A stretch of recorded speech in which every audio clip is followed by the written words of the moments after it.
अगर आप जानना चाहती हैं आपके गर्भ में लड़का है तो आपने बिल्कुल सही वीडियो के ऊपर क्लिक किया है, क्योंकि इस वीडियो को देखने के बाद आपकी सारी कन्फ्यूजन दूर हो जाने वाली है और आप बिल्कुल अच्छे तरीके से समझ पाएंगी कि आपके गर्भ में एक लड़का है या फिर लड़की है। लेकिन आज ज़्यादा चर्चा करने वाले हैं हम लड़का के बारे में, यानी कि लड़का होगा तो आपके जो सिम्टम्स है वो किस तरह के होंगे।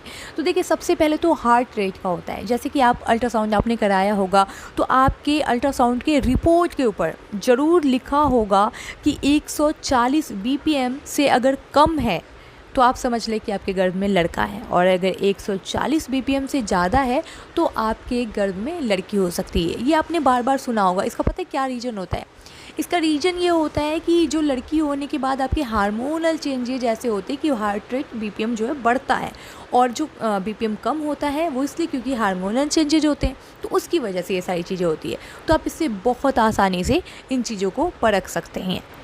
आप और भी बहुत तरीके से जान सकती हैं, जैसे कि आपको देखकर कोई भी अंदाज़ लगा लेता होगा कि आपके गर्भ में लड़का है या फिर लड़की है। अब आप सोच में पड़ जाती होंगी आखिर उसने कैसे देखकर बताया। तो होता क्या है, जैसे अगर आपकी खूबसूरती जो है बढ़ती जा रही है, मतलब आप बहुत खूबसूरत दिखने लगे हो प्रेगनेंसी में, तो आप मान सकते हो कि आपके गर्भ में लड़का है। क्योंकि जब लड़का होता है ना तो आपके गर्भ में ऐसी जो बहुत सारी हार्मोनल चेंजेज होते हैं आपके पूरे बॉडी के अंदर, जिसकी वजह से आपकी खूबसूरती बढ़ जाती है। लेकिन जैसे ही आपके गर्भ में लड़की होती है तो आप अंदर से अच्छे नहीं दिखते। आप लोगों को समझ में आओगे कि आप खूबसूरत नहीं दिख रहे हो, आप अजीब सा रहना शुरू कर दोगे। आपका खुद का मन भी नहीं करेगा खुद को संवार के रखने का, खूबसूरत बनने का, खूबसूरत दिखने का। आप अपने आप थोड़े से अजीब से दिखने लग जाओगे। अगर आपके साथ भी ऐसा हो रहा है तो आप समझ सकते हैं कि आपके गर्भ में लड़की है। लेकिन अगर आप खूबसूरत दिखने लगी हैं तो आपके गर्भ में लड़का है।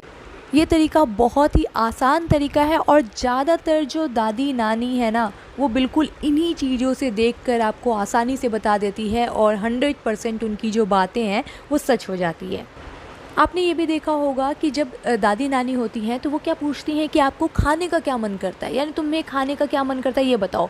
जैसे ही आप बताती होंगी कि मुझे ये खाने का मन कर रहा है, खट्टा खाने का मन कर रहा है, तीखा खाने का मन कर रहा है, या फिर मीठा खाने का मन कर रहा है, 1 मिनट में वो बता देती होंगी कि हाँ ठीक है, आपके गर्भ में लड़का है या फिर लड़की है। क्योंकि वो समझती हैं, उनको इतना एक्सपीरियंस होता है, उन्होंने इतने लोगों को देखा है आज तक, प्रेग्नेंट लोगों को, कि वो समझ जाती हैं कि हाँ गर्भ में लड़का होगा या लड़की, तो वो फटाफट से बता देती है। क्योंकि अगर आपके गर्भ में लड़का है ना तो आपका खट्टा और तीखा खाने का मन करेगा। लेकिन अगर आपके गर्भ में लड़की है तो हो सकता है आपका मीठा खाने का मन करे। तो बस यही वो तरीका है जिससे कि वो फटाफट से सुनते ही बता देती हैं, और आपके पेट का आकार बहुत मायने रखता है। अगर आपके गर्भ में लड़की है ना तो आपका जो पेट का आकार है वो बिल्कुल गोल होगा। आप बिल्कुल समझ पाएंगी उसको देखकर कि मेरा पेट गोल है। आप आईने में जाकर चेक करें। और अगर आपके पेट का जो आकार है वो अंडाकार है, यानी थोड़ा सा नीचे साइड से झुका हुआ है, तो आप समझ जाएं कि आपके गर्भ में लड़का है। अगर आपको कोई भी डॉक्टर ये सारी चीज़ें बोलता है कि नहीं नहीं ऐसे कैसे अंदाज लगाओगे, ये सब कुछ भी नहीं होता है, तो चलो डॉक्टर अंदाज नहीं लगाते हैं, लेकिन जितना ज़्यादा दादी और नानी जो ये माएँ होती हैं ये अंदाज़ लगाती हैं और उनका सब कुछ सही निकलता भी है, तो एक्सपीरियंस पर थोड़ा ध्यान दें। उतना ज़्यादा आप सोचें नहीं, ये सारी बातें करीब करीब 90% सच हो जाती है।